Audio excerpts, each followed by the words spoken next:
It was a calm Friday evening, and I was stretched out on the couch, absently scrolling through my phone, when Emily walked into the room. Her face was pale, almost ghostly.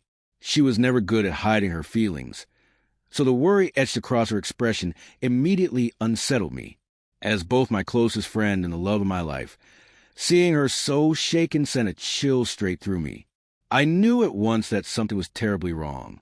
At first, I assumed her demanding job was to blame. Emily had been buried under non-stop meetings, relentless deadlines, and the mess of office politics.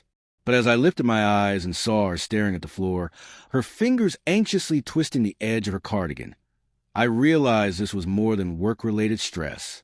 "Emily," I said, trying to keep my voice steady even though unease was tightening in my chest. "What's going on?" She hesitated before sinking down onto the sofa beside me. Her eyes were bloodshot, as though sleep had eluded her for nights, and her lips trembled when she finally spoke. "I need to tell you something," she whispered, her voice so faint it barely reached me. "I don't know how to say this, but you deserve the truth." My stomach dropped, and I braced myself for the worst. Was she leaving me? Was there something she'd been hiding all along? "I betrayed you," she confessed. Her words sliced through the silence like a blade. I stared at her, my mind reeling, struggling to comprehend. Betrayed? The word didn't fit. Emily was the one person I trusted without question. How could this possibly be real? My thoughts spun wildly, but one question rose above all the rest. "Why?" I asked, my voice barely above a whisper. It's something everyone seems to do," she admitted, her voice heavy with guilt. And I got caught up in it too. Her words hit me like a punch, leaving me breathless. Everyone? I had always believed in the strength of what we shared, in the devotion that bound us together.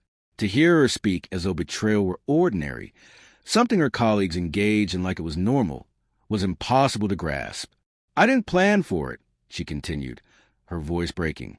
"It began with simple compliments, the rush of attention, the pressure to fit in. And before I knew it, I was in too deep. It wasn't just one person. It was like some unspoken rule at work. I let myself fall into it. My chest tightened as her confession unraveled. This wasn't one lapse in judgment. It was repeated, deliberate betrayal. Even worse, it was fueled by a workplace culture where infidelity wasn't merely overlooked, but almost encouraged. "What do you mean everyone does it?" I pressed, my voice weak under the weight of her words. "That's just how it is there," she said, tears spilling freely now. "No one says it aloud, but it's understood. People flirt, they cheat, they lie to their partners. It's part of the environment." I got swept into it. "I never wanted to hurt you, but I did." The air in the room grew suffocating, as though the walls were closing in.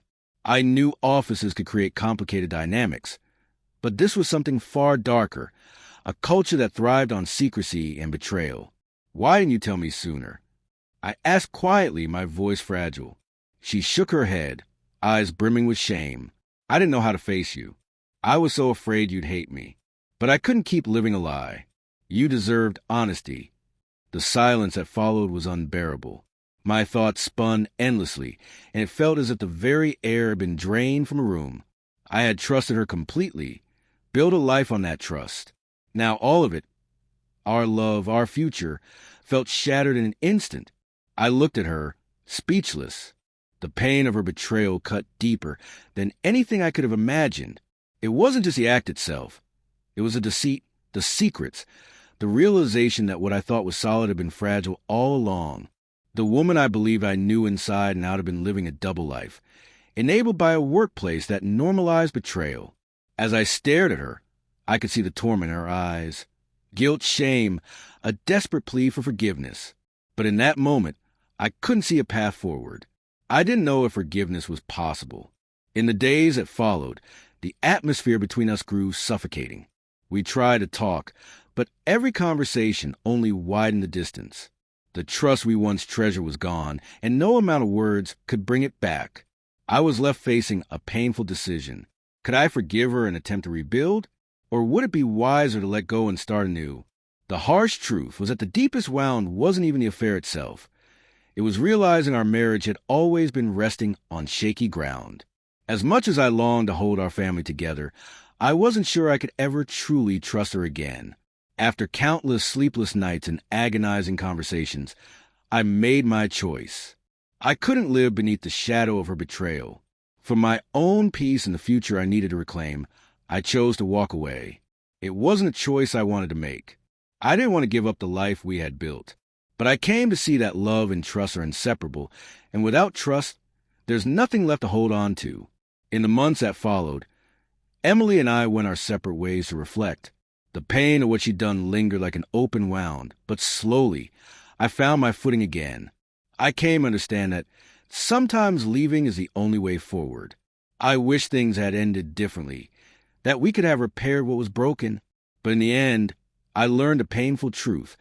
Some fractures can't be mended. All you can do is carry the lesson with you and find the strength to rebuild.